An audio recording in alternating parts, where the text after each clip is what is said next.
Europe 1. L'invité d'Europe 1 en ce dimanche de Pâques, et je l'en remercie, est l'évêque de Nanterre, Monseigneur Rouget. Monseigneur, bonjour. Bonjour et bonne fête de Pâques à vous et à tous vos auditeurs. Merci Monseigneur. Dites-moi juste une précision, nous sommes bien d'accord, les églises sont ouvertes, c'est-à-dire que si moi, chrétien, Bernard Poirette, je veux aller tout à l'heure me recueillir seul dans une église, je peux le faire, même s'il n'y a pas de messe de Pâques. Tout à fait, les églises ne peuvent pas être ouvertes au public pour la célébration des messes. Elles sont ouvertes pour des petits groupes pour les obsèques, c'est très important. Nous fêtons la résurrection du Christ, c'est-à-dire aussi la résurrection des défunts. Oui. Et donc nous sommes très attentifs à ça. Et les églises restent ouvertes pour la prière personnelle des fidèles. Et je pense que nous aurons à cœur en cette fête de Pâques qu'elle soit éclairée, fleurie, d'une manière simple mais joyeuse pour que ceux qui viennent s'y recueillir prennent un bain d'espérance. Bon, très certainement, Monseigneur, tout de même, il n'y aura pas forcément foule dans les églises, donc ça va se passer à domicile, via la télévision, via Internet, on a expliqué tout ça à longueur d'antenne. Est-ce que cette Pâques 2020 peut être, dans ces conditions-là, une vraie fête de Pâques, selon vous ? C'est toujours la vraie fête de Pâques parce que c'est la résurrection du Christ qui transforme l'histoire du monde et l'histoire des croyants. Vous avez tout à l'heure évoqué une famille qui se préparait à célébrer la Vigile pascale, ces grandes messes que nous avons eues cette nuit. Oui. Et c'était magnifique de voir comment chez eux, ces fidèles s'habillent comme pour un jour de fête, prennent des cierges, se rassemblent autour d'un écran pour s'unir par la prière à la Vigile célébrée. Moi j'ai célébré une Vigile pascale hier soir, je sais qu'elle a été suivie par des milliers de personnes. Oui. J'ai prié spécifiquement pour les 200 adultes du diocèse qui devaient être baptisés pendant la nuit pascale.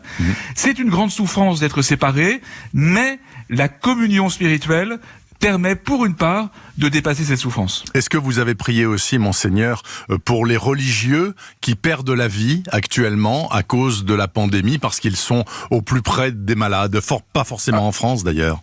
Alors nous avons évidemment prié d'abord pour toutes les victimes de ce virus, pour tous ceux aussi qui luttent pour sauver des vies. Nous les portons intensément dans la prière. Évidemment, moi j'ai été bouleversé en sachant que le diocèse de Bergame en Italie avait perdu plus de 18 prêtres, je crois. J'ai d'ailleurs échangé des messages de fraternité avec mon frère, l'évêque de Bergame.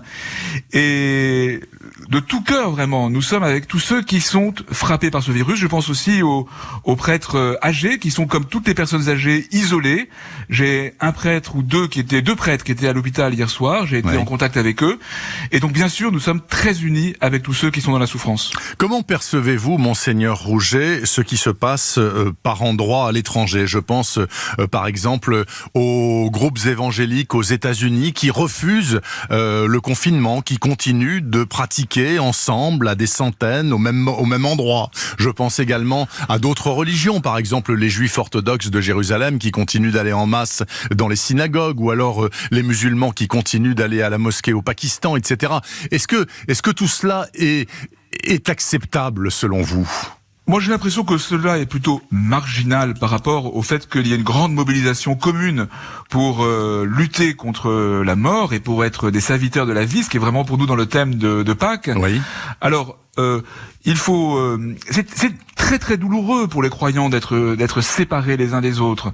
Et nous, pour les chrétiens en particulier, parce que nous sommes d'une religion de l'incarnation, Jésus est le Fils de Dieu fait homme, et donc notre foi passe par des signes bien concrets.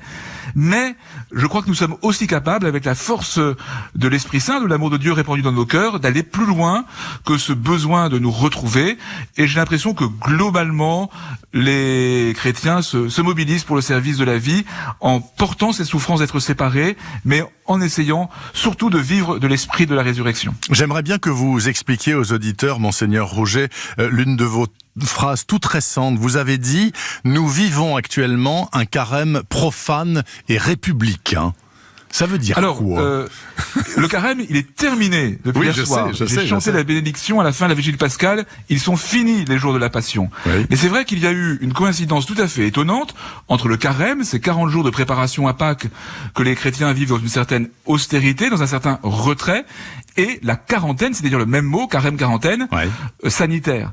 Maintenant, pour nous, le carême, il est terminé. Nous entrons dans la joie de la résurrection. Et il va falloir, nous, spirituellement, inventer une manière de vivre la joie de la résurrection alors que la quarantaine sanitaire va se prolonger. Mais, vous savez, le carême, c'est un temps, pour les chrétiens, où ils s'interrogent sur eux-mêmes.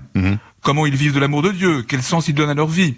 Et il me semble que cette grande quarantaine sanitaire prolongée que nous vivons, elle nous fait tous nous demander, mais quel est le sens de notre vie? Pourquoi se battre d'ailleurs pour sauver des vies si la vie n'a aucun sens? Et il me semble qu'un des enjeux pour sortir de ce confinement par le haut, c'est que tous, quelles que soient nos appartenances spirituelles d'ailleurs, nous nous demandions quel est le sens de nos vies. Et ce que nous croyons comme disciples de Jésus-Christ, c'est que c'est l'amour qui est plus fort que la mort, qui donne son véritable sens à la vie. Alors parlons justement du monde de demain, quand nous sortirons de cette épouvante sanitaire, Monseigneur Rouget. Comment le voyez-vous, ce nouveau rapport au monde à réinventer? Vous souhaitez, si j'ai bien compris, qu'on abandonne ce que vous appelez la vie d'accumulation. Il faut que ça cesse. Alors, je crois qu'il faut être modeste. Il y a une manière de dire que plus rien ne sera jamais comme avant, qui me semble peut-être un peu présomptueuse. Absolument. Mais en revanche, je pense qu'il faut nous interroger profondément, et on entend bien, il y a beaucoup d'acteurs de terrain, beaucoup d'intellectuels, beaucoup de personnalités spirituelles qui le disent en ce temps, je trouve très riche et très intéressant d'interrogation sur nous-mêmes. Il y a des choses qui doivent évoluer dans notre société. Nous sommes partis dans une course effrénée, d'une rapidité excessive dans tous les domaines. Nous pensions que la technique et la technologie nous mettaient au-dessus de tous les périls, et un tout petit virus nous a mis un genou à terre. Ouais. Et donc il y a à nous interroger profondément sur notre modèle de développement, ce qui est l'axe essentiel pour nos vies personnelles et pour la vie collective. Oui, mais on peut aussi redouter une amnésie générale, en quelque sorte, et puis, dès qu'on sortira, tout recommencera encore plus vite qu'avant. D'ailleurs, voyez, par exemple, on a parlé ce matin à l'antenne de la reprise de production de Toyota à Valenciennes dans 10 jours, alors qu'on est en pleine crise encore, et que demain soir, le président va nous annoncer qu'on y est encore pendant des semaines. Ça semble paradoxal. Alors, de fait, je crois qu'il faut faire attention à ne pas sortir dans l'amnésie pour oublier très vite et repartir comme si de rien n'était. En même temps, il est légitime que l'activité reprenne. Oui. Il ne s'agit donc pas de faire une sorte d'apologie d'un refus de la modernité, mais il s'agit de voir comment, avec ce que nous découvrons en ce temps si particulier, nous pouvons faire évoluer nos modes de vie, nos modes de production pour une société plus respectueuse de la dignité de toute personne humaine. Eh bien, écoutez, pour ces paroles, je vous remercie infiniment, Monseigneur Rouget, évêque de Nanterre. Merci à vous. Et je vous souhaite une excellente fête de Pâques. Oui, bonne fête de Pâques à vous et à tous les auditeurs. Merci infiniment, autant que faire se peut, bien sûr. Bonne journée à vous, Monseigneur Rouget.